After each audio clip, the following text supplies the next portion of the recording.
Assembly की तहलील और Mustafi होने का मामला। इमरान खान आज सिंध और खैबर पख्तूनख्वा के अरकान असम्बली से मुशावरत करेंगे।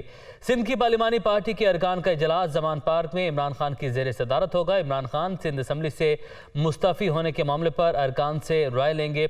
लियाकत अंसारी हमारे साथ मौजूद हैं, उनकी जानिब बढ़ते हैं। लियाकत बताएगा, कल भी एक पार्लिमानी पार्टी के जो इजलास थे वो तलब किए गए थे, वीडियो लिंक के जरिए खिताब किया गया था इमरान खान की जानिब से, तो आज भी सिंध के जो अरकान असम्बली हैं उनके साथ भी मुशावरत की जाएगी।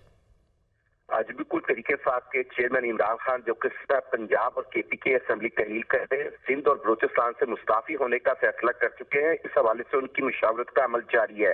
गुज़श्ता रोज पंजाब की पार्लिमानी पार्टी के इजलास से वीडियो लिंक पर उन्होंने खिताब किया था और आज केपी के असम्बली के अरकान के साथ वो वीडियो लिंक के इजलास पर जो है वो उनसे खिताब करेंगे और केपी के असम्बली तहलील करने के मामले पर केपी के अरकान असम्बली जो कि असल हकीकी स्टेक होल्डर्स है उनकी राय लेंगे। इसी तरह सिंध के अरकान असम्बली भी जो है वो आज सुबह 90 शहरा कायदे-आज़म वज़ीर आला में नाश्ता करेंगे। वहां पर उनके एजाज में नाश्ता होगा और उसके बाद ये जमान पार्क पहुंचकर जो है वो इमरान खान से मुलाकात करेंगे और इमरान खान सिंध असम्बली के अरकान से उनके मुस्ताफी होने के मामले पर मुशावरत करेंगे। जबकि कल एतवार के रोज से डिवीजनल सतह पर इमरान खान मुशावरत का सिलसिला शुरू करने जा रहे हैं और इस तरह यूं लगता है कि ये मुशावरती अमल जो है वो अभी कुछ दिन मजीद चलेगा और ये मुशावरती अमल जो है इस दौरान जो है वो हुकूमत की तरफ से भी इंतजार किया जाएगा कि कल जो उन्होंने मशरूत मुज़ाकरात की इमरान खान ने पेशकश की है उस पर हुकूमत क्या रद्द-ए-अमल देती है, क्या कोई आला सतही कमेटी तश्कील दी जाती है। आज भी मुशावरत की जाएगी। आपने अपडेट किया लियाकत अंसारी, आपका शुक्रिया।